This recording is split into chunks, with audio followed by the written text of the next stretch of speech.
Hello everyone, today is Sunday. I have arrived at the Babs Sri Swaminarayan Mandir of Chino Hills. Mandir is a Sanskrit word meaning Hindu temple. Here are some cool facts about the Babs Mandir. Completed in 2012, the Babs Temple became the first earthquake-proof mandir in the world because of its location in the San Bernardino County, which is famed for its frequent earthquakes. It involved 1.3 million man-hours of construction and 900 volunteers, which majority of them are second-generation Indian American students. The Babs Mandir was built to last thousands of years. And here I am just rambling on. So this is us in front of the temple. Indrajit, Jeremy, Keon, and I were supposed to meet in front of the marble temple before we went in for the 11:15 RT service. We had found Sean along the way, so he joined with our group.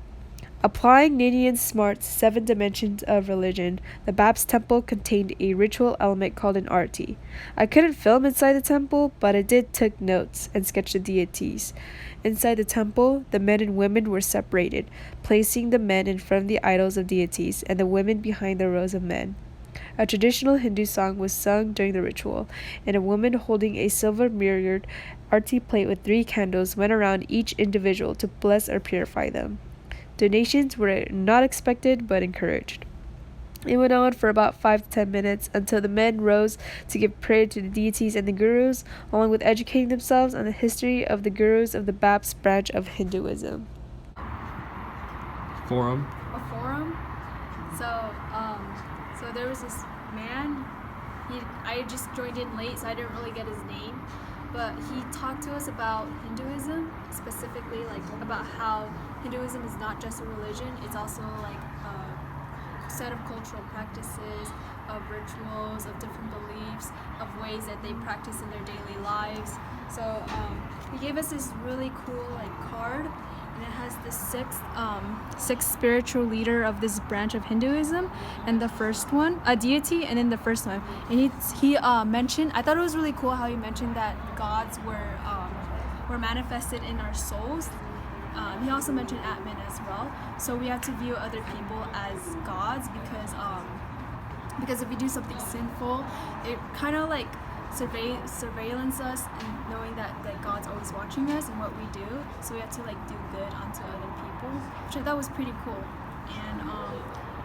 And they practice strictly on vegetarian diet. And he also invited us to a really cool Diwali celebration.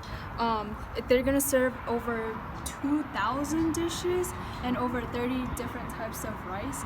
So it's next week, and I'm hoping to go there because vegetarianism. Also, there's I don't know what it is, but it's like a ceremony, like a private ceremony back there. It's a wedding. It could be a wedding. Yeah. And I also learned that there are other millions of people practices, and this is one of the examples of one of the 2,000 temples that are built. Hello, what's up? It's Amy. This is Sean, and we are Mount Sac students. I'm gonna interview him on his wisdom of Hinduism. She needs filler footage. I need filler footage. Tell me, Sean. Yes. What does this represent? It's actually right here on the card they gave us. That Zoom it up. tobacco and alcohol are injurious to health. And just in case one sentence wasn't enough for you to understand that tobacco and alcohol are injurious to health, there's a 55-page book about how tobacco is injurious to health. Check it back. Check You it got that out. book? It's free. And they told us, the cash register person told us, hey, take as much as you want, spread it around. And so I am going to spread it around Message that alcohol is injurious to Mount Sac students, just randomly. Anywho's. Do you know what this bell represents? I do not. You tell me. I actually don't know, but Okay, I actually looked it up, and this handheld bell is called the Ghanta, and it's a ritual bell used in Hinduistic religious practices. So it has a really high-pitched sound when it's rung, and the purpose of it is to disengage the mind from ongoing thoughts, thus making the mind more receptive, and therefore focusing on the deity more. Okay, never mind. So we have cool bracelets that is a nice keen reminder of like how we should live our life. Did you guys get this thing? We did not. Oh, We did not.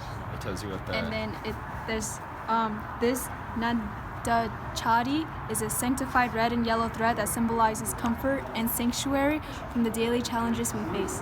It is tied on the right wrist of an individual along the special prayer that offered for blessing and peace. So the right hand for a right life.